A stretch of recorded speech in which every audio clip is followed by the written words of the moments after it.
Hello everyone, welcome back. आज इस video में हम second chapter of micro economics का कंटिन्यू करने वाले हैं। आज इस वीडियो में हम समझते हैं कंज्यूमर इक्विलिब्रियम और law of diminishing marginal utility. तो सबसे पहले हम जानते हैं कंज्यूमर क्या होता है। तो कंज्यूमर कौन है? हम लोग है कंज्यूमर ना। कंज्यूमर कौन है? जो गुड्स खरीदता है, गुड्स एंड सर्विस खरीदता है अपना वांट्स को सेटिस्फेक्शन करने के लिए। तो इसी को तो हम कंज्यूमर बोलते हैं ना। तो हम लोग हो गया कंज्यूमर, क्योंकि हम लोग खाता है, पीता है, कंज्यूम करता है, खरीदता है ना। तो जैसे आप सर्विस को भी तो खरीद सकता है। मान लीजिए आपको कोचिंग इंस्टीट्यूट में कोचिंग करना है, तो आप कोचिंग इंस्टीट्यूट जाके पैसा पेड करता है। इन रिटर्न वो क्या करते हैं आपको? They provide you teaching service ना। आप जब कोचिंग इंस्टीट्यूट में जाके पैसा पेड करता है तो उसका रिटर्न में आपको वो लोग टीचिंग प्रोवाइड करेगा। डेट मीन्स कि आपने अपना टीचिंग सर्विस लेने के लिए पैसा पेड किया है। तो हम सर्विसेज को भी खरीदता है। कंज्यूमर कौन होता है? जो गुड्स एंड सर्विसेज खरीदता है अपना वांट्स को सेटिस्फाई करने के लिए। तो इसी को हम कंज्यूमर बोलते हैं। And then next is consumer equilibrium. Consumer equilibrium एक ऐसे सिचुएशन होता है जिसमें कंज्यूमर को मैक्सिमम सेटिस्फेक्शन मिलता है गिवन रिसोर्सेज में से। ठीक है, हम सबको पता है कि हम लोग का रिसोर्सेज लिमिटेड होता है ना। कभी भी रिसोर्सेज अनलिमिटेड नहीं होता है, रिसोर्सेज लिमिटेड होते हैं, जो कि हम लोग प्रॉब्लम्स ऑफ इकोनॉमी में पढ़ लिया था। ठीक है, तो consumer equilibrium situation, it refers to a situation where consumer gets maximum satisfactions with given resources. उसको हम बोलते हैं consumer equilibrium. ठीक है, and then it stands for best position. इसको हम बेस्ट पोजीशन भी बोलते हैं। क्योंकि हम लोग इसमें बेस्ट मैक्सिमम सेटिस्फेक्शन मिल रहा है ना। जैसे आपका रिसोर्सेज था, मान लीजिए 1000 रुपीज़, तो 1000 में से आपको बहुत सारा सामान, अच्छा सामान मिला है, तो आपको सेटिस्फेक्शन मिल रहा है ना। तो उसी पोजीशन को हम बोलते हैं बेस्ट मैक्सिमम सेटिस्फेक्शन। जब भी कंज्यूमर मिलता है उसी पोजीशन को हम कंज्यूमर इक्विलिब्रियम बोलते हैं। ठीक है, आगे जाके हम और बहुत अच्छे से समझने वाले हैं इसको, क्योंकि हम देखने वाले हैं कि नेक्स्ट टॉपिक में कंज्यूमर इक्विलिब्रियम कब फाइंड आउट होते हैं। ठीक है, डिटर्मिनेशन ऑफ कंज्यूमर इक्विलिब्रियम हम लोग पढ़ने वाले हैं, उसमें बहुत अच्छे से समझेंगे। ठीक है, तो अभी के लिए यहाँ तक समझो कि कंज्यूमर इक्विलिब्रियम मीन्स क्या है? बेस्ट पोजीशन जहाँ पे कंज्यूमर को मैक्सिमम सेटिस्फेक्शन मिलता है। Next topic is law of diminishing marginal utility. तो ये लॉ क्या बताना चाहता है, इसको हम समझते हैं। उससे पहले हम ये जानते हैं कि इस लॉ को किसने दिया था। This law was given by German economist Hermann Heinrich Gossen. एक इकोनॉमिस्ट था, जो जर्मन इकोनॉमिस्ट था, हर्मन हेनरिच गॉसेन करके, उसने ये लॉ को दिया था। This law is also known as Gossen's first law. इस लॉ को हम गॉसेंस फर्स्ट लॉ से भी जाना जाता है। Fundamental law of satisfaction, fundamental psychological law. ठीक है, ये अलग अलग नाम है इस लॉ का। आपको कंफ्यूज नहीं होना है एग्जाम में, क्योंकि किसी भी नाम से आपको दे सकता है। ठीक है, और ये लॉ को किसने फर्दर डेवलप किया है? मार्शल करके एक इकोनॉमिस्ट थे, जो कि इस लॉ को फर्दर डेवलप किया था। तो सबसे पहले हम समझ लेते हैं, उसके बाद आते हैं एग्जाम्पल। ठीक है, ये लॉ क्या बोलना चाहता है और ये लॉ क्या होता है एग्जैक्टली।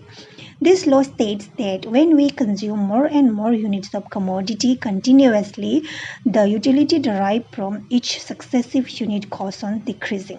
तो ये law बताता है आपको, जैसे ही आप किसी भी चीज़ को कंटिन्यूसली, मतलब एक चीज़ को कंटिन्यूसली कंज्यूम करता है, तो उससे जो मिलने वाला सेटिस्फेक्शन होता है वो डिक्रीज होते जाता है। ठीक है, उसको एग्जाम्पल से समझते हैं।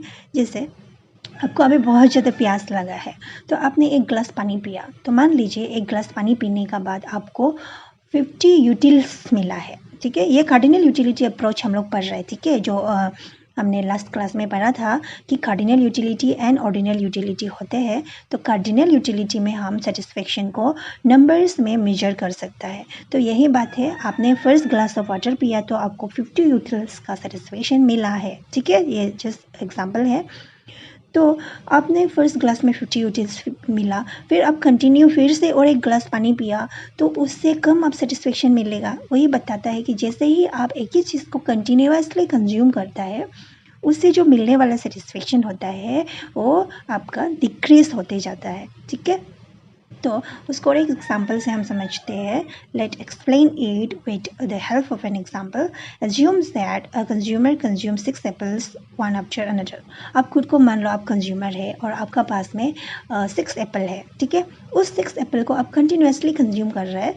फर्स्ट एप्पल आपने कंज्यूम किया तो आपको 50 यूटिल्स मिला है, और जैसे ही आप फर्स्ट एप्पल ख़त्म किया है आप continuously second and third fourth six continuously उसको भी कंज्यूम किया है. तो आपको सेम सेटिस्फेक्शन मिलेगा क्या? नहीं मिलेगा. आपको क्या होगा? सेटिस्फेक्शन कम होते जाएगा. क्यों? क्योंकि जब आप फर्स्ट एप्पल खा रहा था तो आप खाने मन होके खा रहा था तो आपको सेटिस्फेक्शन ज़्यादा मिल रहा था. लेकिन अब जैसे ही एक एप्पल ख़त्म किया है तो दूसरा एप्पल खाने से आपको कम सेटिस्फेक्शन मिलेगा ना. फिर तीसरा आएगा, फिर उसको खाएगा तो कम सेटिस्फेक्शन मिलेगा. ऐसे करते करते आपका एक कमोडिटी मतलब सेम कमोडिटीज़ को आप कंटिन्यूसली कंजम्पशन करता है तो उससे मिलने वाला जो सेटिस्फेक्शन होता है वो आपका डिक्रीज होता है. इसी को हम बोलते हैं law of diminishing marginal utility. ठीक है, डिमिनिशिंग मार्जिनल यूटिलिटी क्या है?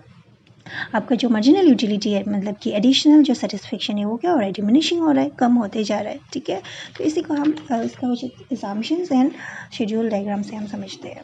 ठीक है, तो एग्जाम्पशन मान लीजिए हर एक लॉ में एग्जाम्पशन होता है. ठीक है, एग्जाम्पशन के बिना लॉ नहीं चलता है. तो इसमें क्या बोलते हैं? First exemption is cardinal measurement of utility. That means कि आपका जो मेजरमेंट है वो नंबर से होगा. ठीक है, आप क्वांटिटेटिवली इसको मेजर करने वाले हैं. दैट मीन्स कि एक एप्पल खाया तो आपको 50 यूटिल्स मिला है, आप नंबर से मेजर कर रहे हैं, राइट.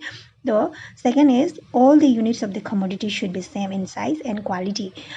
ठीक है, आपका जो आप जो खा रहे हैं, मान लो हमने ग्लास ऑफ वाटर का बात किया था, आप पी रहे, फर्स्ट ग्लास ऑफ वाटर आपने पिया था तो फुल ग्लास आपने पिया. तो ऐसा नहीं होना चाहिए कि आपका सेकेंड ग्लास ऑफ वाटर जो है हाफ है. ठीक है, हाफ नहीं होना है, वो भी सेम ही होना पड़ेगा. अगर हाफ पिया तो आपका सेटिस्फेक्शन लेवल अलग ही हो जाएगा ना. सेम होना पड़ेगा, क्वालिटी क्वांटिटी जो भी हो सेम साइज का होना पड़ेगा. ठीक है, next exemption is the consumption should be continuous. आपका जो कंजम्पशन है वो कंटिन्यूस होना पड़ेगा.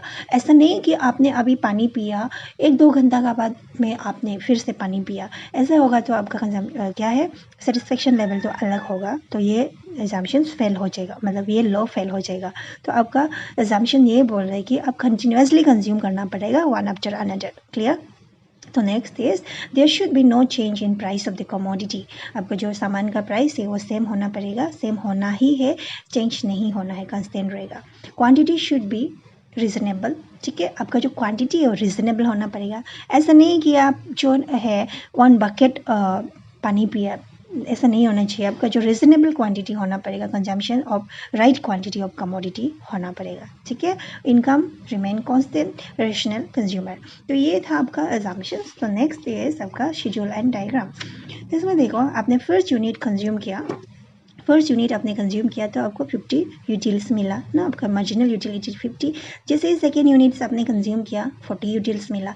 वैसे ही आप कंटिन्यूसली कंज्यूम करते जाएगा तो उससे मिलने वाला जो सेटिस्फेक्शन है वो डिक्रीज होते जाएगा. ठीक है, तो ये लॉ का यही है, ये लॉ डिमिनिशिंग मार्जिनल यूटिलिटी. तो ऐसे करते करते आपका जो सेटिस्फेक्शन लेवल है 0 तक आ जाएगा. होता है ना हम लोग का, जैसे कि आपका पास में बहुत सारा बिस्किट है घर में तो खुला रखा हुआ है बिस्किट, लेकिन अब मन नहीं है खाने का, फिर भी आप फेंकना नहीं चाहता है तो आप कंटिन्यूसली खाते रहते हैं. तो उससे आपको सेटिस्फेक्शन नहीं मिलता है ना. आप खाने मन होकर नहीं खा रहे हैं उसको, आप जो है लॉस लग के खा रहे हैं कि नहीं हमको खाना है, नहीं फेंकना है, इसीलिए आप खा रहे हैं. तो उससे आपको सेटिस्फेक्शन ही नहीं मिल रहा है, आपको 0 सेटिस्फेक्शन मिलता है उससे. ठीक है, और उससे ज़्यादा और आपने खाया कंटिन्यूसली तो नेगेटिव तक चला जाएगा. डेट मीन्स आप खाते खाते उल्टी लग जाएगा ना. तो ये होता है आपका लॉ.